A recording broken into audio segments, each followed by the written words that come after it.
Alright guys, here we go with round 6, and this is where some of you may start to run into a bit of trouble. It may take a couple tries to get through this area, but once you try it a couple times, you may even get your first time, but it won't be too hard, once you get used to how strong the zombies are and how fast they are and whatnot. But for this round, what I did was I upgraded my shocker. Now, of course, make sure you have full auto turns because the guns and supplies route does not give you any auto turns from the supply crates or anything, so if you watched my round 5 video, you know that I got around $185,000, and so I'm just, splurging that on the shocker. Not too worried about replenishing ammo because the supplies route will give me plenty of that, even though it's round 6. And I just decided to upgrade the clip size on my rifle as a last upgrade to just kind of use up the rest of my money there. But if you're going to upgrade your shocker, I would recommend you going with the max capacity first.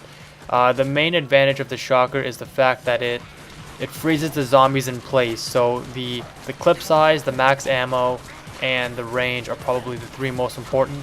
I mean, the shocker is a really strong weapon, and you don't really need the amount of power that it gives until round 8. So I wouldn't put power so high on the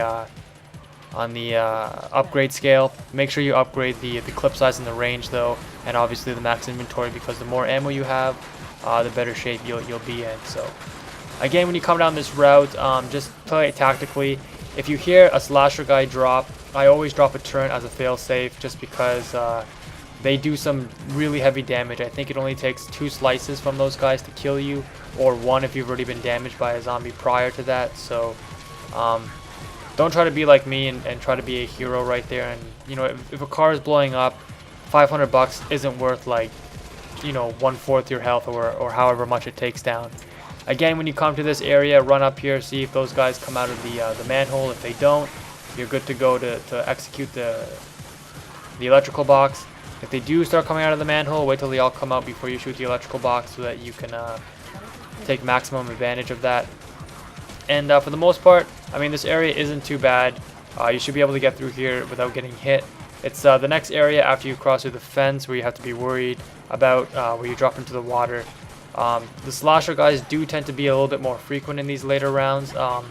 And what's worse is that when you get to the final area of any section, sometimes multiple slasher guys will drop, and that can be a really big pain in the ass. So I'll try to give you strategies for that when we come to it here. But for this route, I'm going to be taking the supplies route, so I'm going to be a little bit more conservative with my SMG ammo, and I'll play around with my supplies a little more. I'll be using my auto turrets maybe, because I know that when I go on the supplies route, again, I'll be able to just buy more supplies if I need to. However, don't take that as a warrant to just freely waste your turrets and stuff like that. I mean, in a section like this, still exercise some discretion and some discipline, and it's all about conservation and not getting swarmed. I mean, it would suck to get to an area where you're facing on a horde of zombies, and last thing you want to, the situation you want to be in is not having the sufficient supplies to deal with that. And I mean, you do have some leeway with how you spend your money, but I usually like to be as efficient as possible, so I like to waste as little as I can. Again, there's a bunch of crates in this area. I've shown you in multiple videos where all the crates are and the cars to loot. So make sure you do that before you jump down into these areas where you can't go back. So again, I threw a flare, dropped down a turret because I heard that slasher guy coming in. You don't ever want to take chances with those slashers. They don't get distracted by flares or alarms or grenades or anything like that. So you have to make sure you always take them out, or you focus on them to take them out before you try to take out anybody else. So kind of generous. The cops, they've been dropping some SMG ammo, and I'm at maximum SMG ammo, so all my guns, all my ammo is fully stocked up. I got full shocker, full SMG, and so I'm just going to use the rifle to finish off these last bit of guys. Again, watch for these long skeleton-like zombies in this area by the eco gate. There could be as much as 2 of them there, and they will run at you, and you can see them, but I mean, if you're not paying attention looking for them, it's easy to miss them. So again, if you're getting swarmed, don't be afraid to use up your supplies in this area, since you are going down the supply route. You know, and flares only cost 500 bucks. They're not 5,000 like the turrets. Feel free to just spam those all over the place.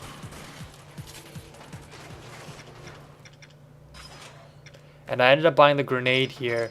I went for the dynamite the last time I played it, but I mean, the map is pretty small. It's pretty confined, pretty narrow. It's hard to get out of the dynamite area without getting hit or something like that. So you know, the grenade, you know, it was a better choice for me here. Simply because, let me explain this a little bit more. When you get out of the dynamite area, if you're, you know, going in the direction that zombies are coming from, and if they're coming from behind and in front of you, the second you come out of that dynamite area, the zombies will start focusing on you again instead of on the dynamite, and you will likely get damaged. So then you either have to run back into the dynamite so that they're distracted by it, and then you risk blowing up with the dynamite. So, you know, it's just to avoid that entire hassle, just go with the grenades. You can hold more, you know, they have a more controlled space of explosion. You can throw them pretty far and stuff like that. So they have their uses. So here, guys might come out of the manhole again. Watch out from behind, but generally it shouldn't pose any problem. Take out all these guys behind this gateway. A little trick though, when you open the gateway, make sure that you run back a bit, because there could be some guys glitching out in the gate that you don't see, like kind of like right there, and I just took like a heaping amount of damage. So that's something to be aware of. Now do remember, if you did go down the health route in round 5, you do have that medic kit as one of your supplies that you could be using to replenish your health fully. You know, obviously the later on in the round you use it, the better, but don't take the chance. If you're below half health and you're coming into an area where you know that it's common for those slasher guys to drop, for example, I know that slasher guys will likely drop in the next area, which is the final area of this map or of this route. I'm going to try to use the health pack, or I'm going to be using the health pack before I go into that route, despite there being a vending machine and stuff here. And you're going to see, you know, the way that I do things in a second. So basically I'm just waiting, because I know none of these guys can really kill me from, you know, the position of health that I'm in right now. And what sucks about the supplies route, even though it is shorter than the guns route, the gate doesn't close behind you when you enter the final area. As you know, it's a ramp.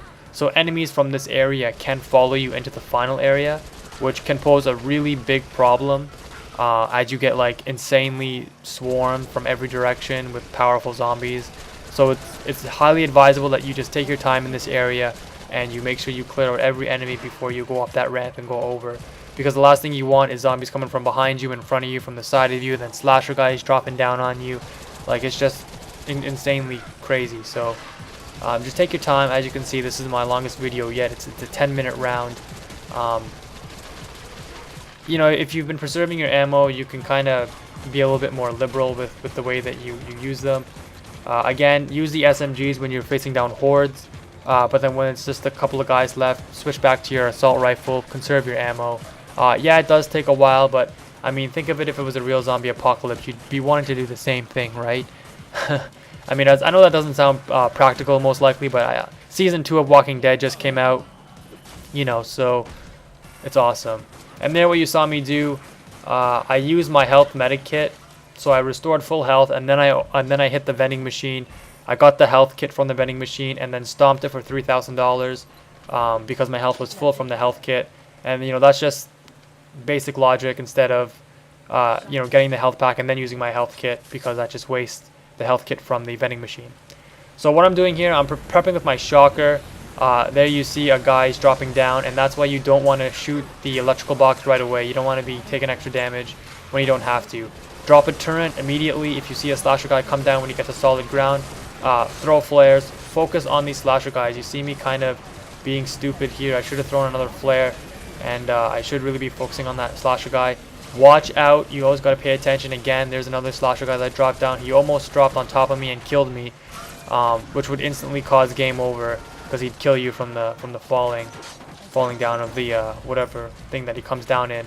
But as soon as you see that gate open, I mean, don't even bother wasting time like I just did right there. Just run through the gate as soon as it's open. Get this level over with. It's one of, you know, this is the second hardest round in the whole game. The first the hardest round is definitely round 8.